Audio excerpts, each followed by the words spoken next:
Halo semuanya, kali ini kami dari kelompok 5 yang beranggotakan Setiadi Sembiring, Tony Sahputra Pasaribu, Brian Sembiring, Chandra Simangunsong, Joshua Sihombing, akan mempresentasikan makalah kami yang berjudul Manajemen Proses Produksi Pengolahan CPO.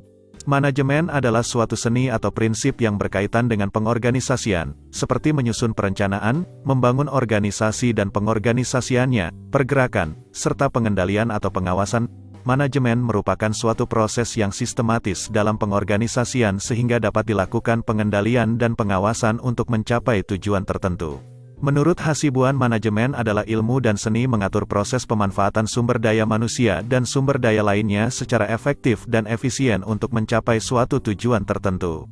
Fungsi manajemen. Satu fungsi perencanaan atau planning. Perencanaan adalah proses mendefinisikan tujuan organisasi, membuat strategi untuk mencapai tujuan itu, dan mengembangkan rencana aktivitas kerja organisasi. Dua fungsi pengorganisasian atau organizing. Pengorganisasian merupakan pengumpulan kegiatan yang diperlukan, yaitu menetapkan susunan organisasi serta tugas dan fungsi-fungsi dari setiap unit yang ada dalam organisasi, serta menetapkan kedudukan dan sifat hubungan antara masing-masing unit tersebut. Tiga fungsi pengarahan atau actuating. Pengarahan yaitu usaha menggerakkan anggota-anggota organisasi atau perusahaan sedemikian rupa sehingga mereka berkeinginan dan berusaha untuk mencapai sasaran dan tujuan perusahaan secara maksimal. Empat fungsi pengendalian atau controlling. Pengendalian dapat diartikan sebagai proses penentuan apa yang dicapai, pengukuran, dan koreksi terhadap aktivitas pelaksanaan dan bila mana perlu mengambil tindakan korektif sehingga pelaksanaan dapat berjalan menurut rencana. Manajemen terdiri dari 6 unsur yaitu 1. Man atau manusia. Dalam manajemen, faktor manusia adalah yang paling menentukan. Manusia yang membuat tujuan dan manusia pula yang melakukan proses untuk mencapai tujuan.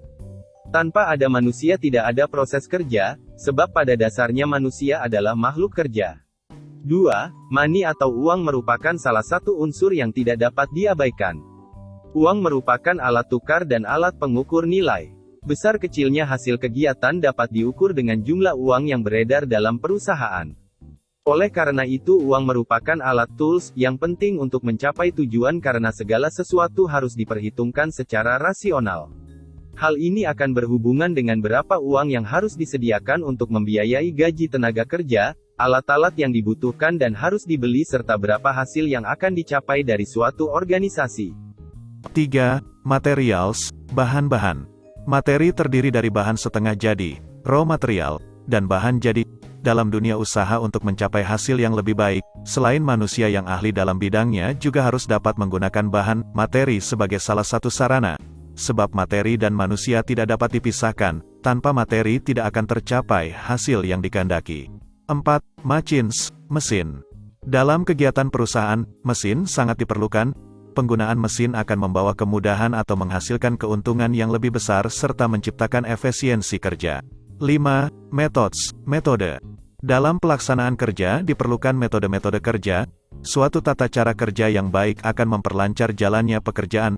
Sebuah metode dapat dinyatakan sebagai penetapan cara pelaksanaan kerja suatu tugas dengan memberikan berbagai pertimbangan-pertimbangan kepada sasaran, fasilitas-fasilitas yang tersedia dan penggunaan waktu, serta uang dan kegiatan usaha. Perlu diingat meskipun metode baik, sedangkan orang yang melaksanakannya tidak mengerti atau tidak mempunyai pengalaman maka hasilnya tidak akan memuaskan. Dengan demikian, peranan utama dalam manajemen tetap manusia itu sendiri. 6. Market, pasar. Memasarkan produk barang sudah tentu sangat penting, sebab bila barang yang diproduksi tidak laku, maka proses produksi barang akan berhenti, artinya, proses kerja tidak akan berlangsung. Oleh karena itu, penguasaan pasar dalam arti menyebar hasil produksi merupakan faktor penentu di dalam perusahaan. Agar pasar dapat dikuasai maka kualitas dan harga barang harus sesuai dengan selera konsumen dan daya beli, kemampuan konsumen. Proses produksi CPO. 1. Jembatan timbang. 2. Penyortiran buah sawit. 3. Proses perebusan buah sawit. 4. Proses penebahan. 5. Proses pemurnian minyak.